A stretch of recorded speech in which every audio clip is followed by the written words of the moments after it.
Hello everyone, today's construction day 172. Okay, so today has been just a challenging day.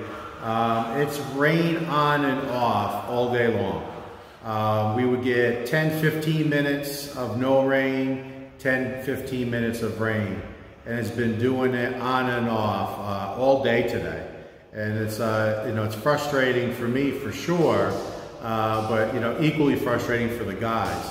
The guys doing the pool tiling, and we're doing skim coat of the main beam today. And the guys will climb up on the scaffolding, and I think that's what our thumbnail is going to be, is showing Jerome up about 15 feet up on the scaffolding, skim coating that main beam. And it looks good, but the problem is he gets up there for 10-15 minutes, gets some work done, and then it rains for 10-15 minutes, and he needs to get down off that scaffolding and get out of the weather.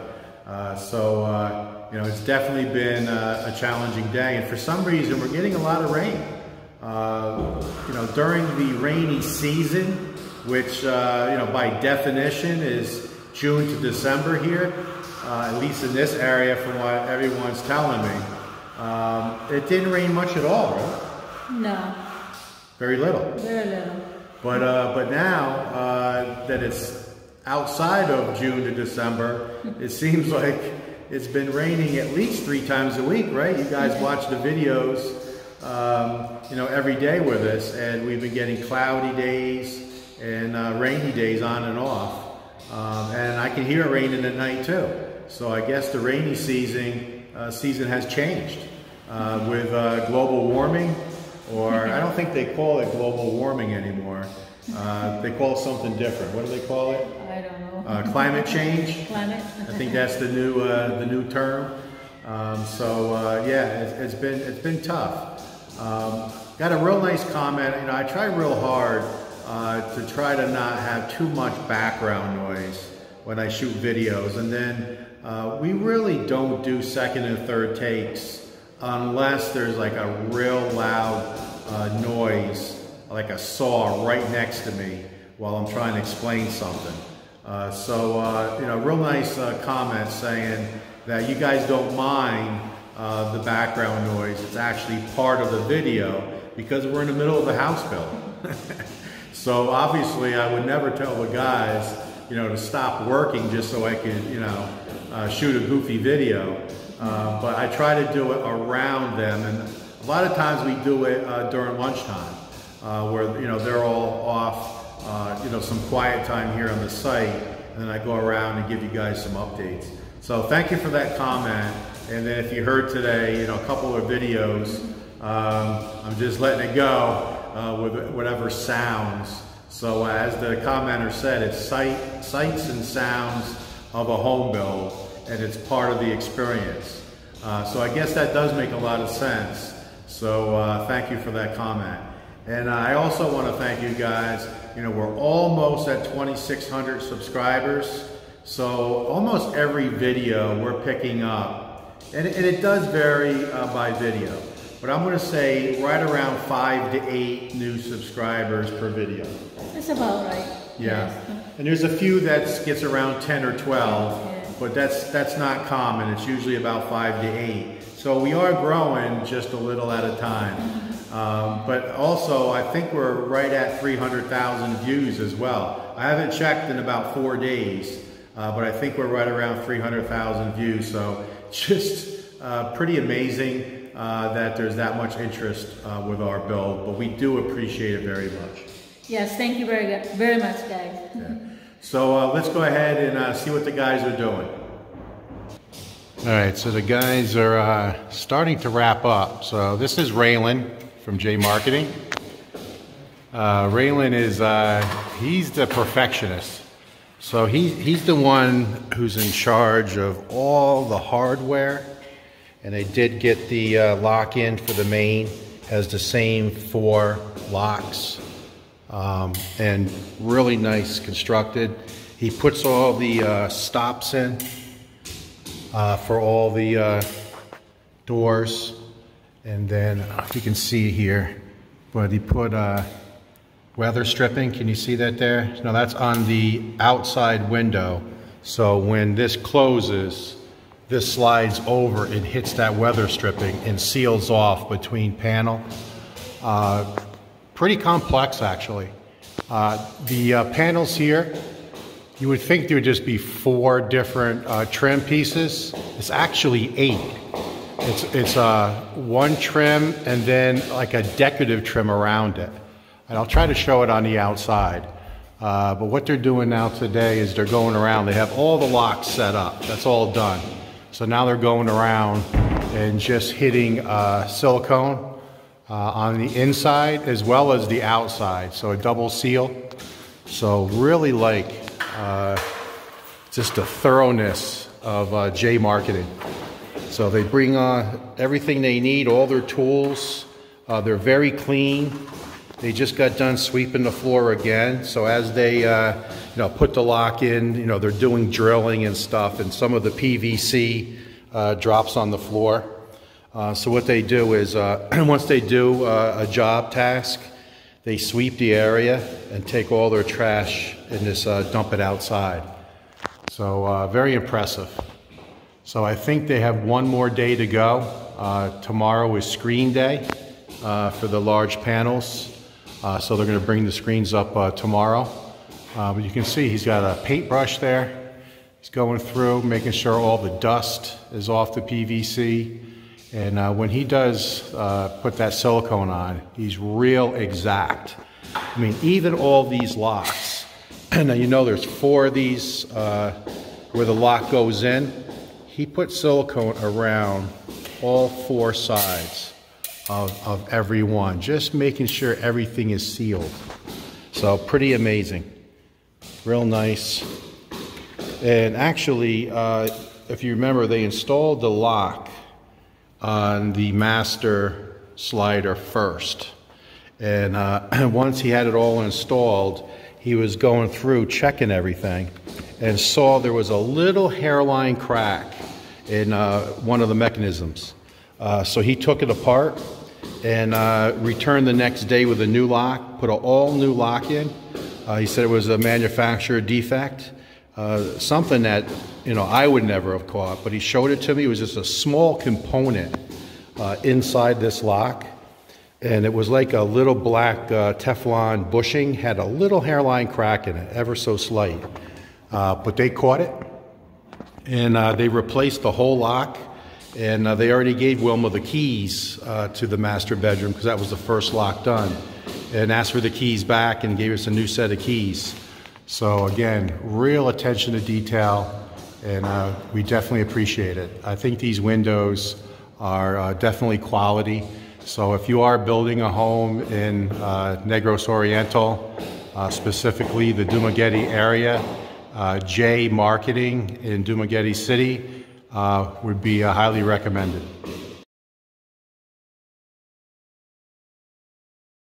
So we've been lucky most of the day today with no rain. It was actually a very beautiful morning, and with the Ring installed, the Ring doorbell, we had just really amazing sunrise this morning. I got up at 5 a.m. and just happened to look at the Ring and then seen the sun starting to come up. So what I did was I just put it on a smart view on my TV and just watched the sunrise from our townhome in Dumaguete. It was really an amazing sunrise, so looking forward to that. But now it's after lunch and the clouds are starting to roll in, and it seems like it's raining more now than during the rainy season. And yes, 10 people, you get 10 different answers when the rainy season is. And I guess it could vary from region to region here in the Philippines. But everyone basically says, or at least some of the people, that June to December is the rainy season. Because when we started this build in July, they're like, oh, you picked the wrong time to start building, and it never rained. You guys know that. I mean, we were such luck. There was a few rainy days, but not bad at all. But now that we're into the new year and the rainy season is supposed to be over, it seems like we're getting showers every day. So we just got a shower about a half hour ago, and now the sun is back out. So it's kind of like Florida weather, where it, you know, the clouds roll in and it rains for a little bit, and then it gets sunny again. But today, you see the main beam. We're starting to do the skim coat. So Jerome is up there, and look at the scaffolding. They just basically put two together, and with just cocoa lumber going across. So Wilma's been yelling up to him, be careful. But he's starting to go across now with the skim coat, and they're putting a second coat on the columns. So they had only a bag and a half left. I know the contractor's bringing more up. So Jernell is running out of projects. So what I did was, they had a bag and a half left. So I took one of the bags and gave it to Jernell. So I ran downtown lunchtime and I picked up 3 more bags. So I replaced, this is the bag that I replaced for the contractor. So the guys have plenty of skim coat. So I replaced that bag, but I bought a couple more. And since Jernell is just works so fast, and really we're caught up with landscaping, I told him start in the back of the house. So I asked him, do you know how to skim coat? And he said yes. So there he is. So I told him, just start at this column, just go all the way down the dirty kitchen across, and the back wall, skim coat all the way down, and just stop at where the fence starts, right there. So this is going to definitely take him some time. And the good news is, with rain showers, we have nothing to worry about, because he's under roof. But this is going to brighten things up a bit. This is a little bit like a dungeon. And of course, it doesn't look good with the dirt floor. So hopefully this would be the next concrete project. We got the utility room poured. So now we'll have eyes on getting all this concreted all the way out to this area here.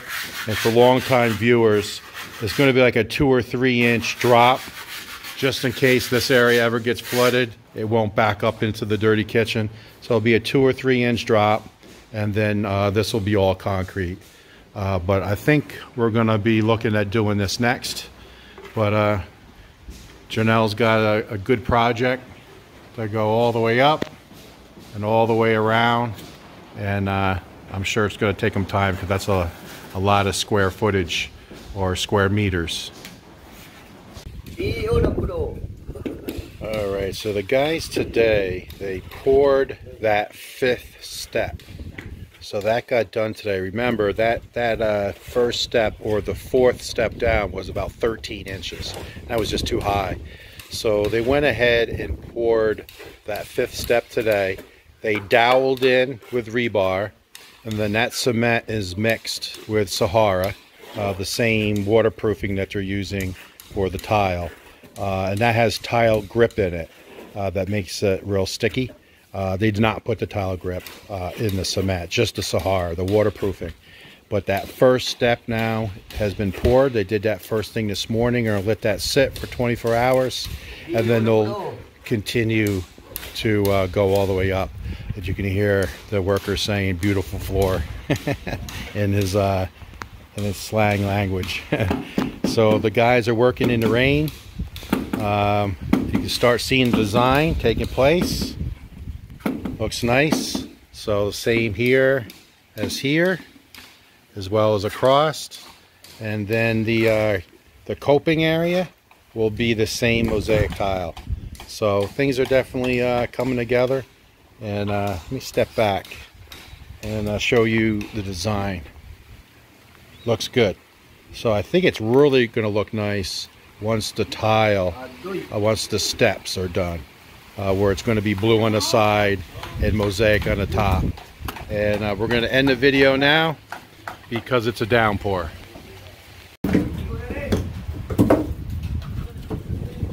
Alright, so just tracking along what these guys are doing. They're spending a lot of time getting the framework. So they're working on the 3rd window.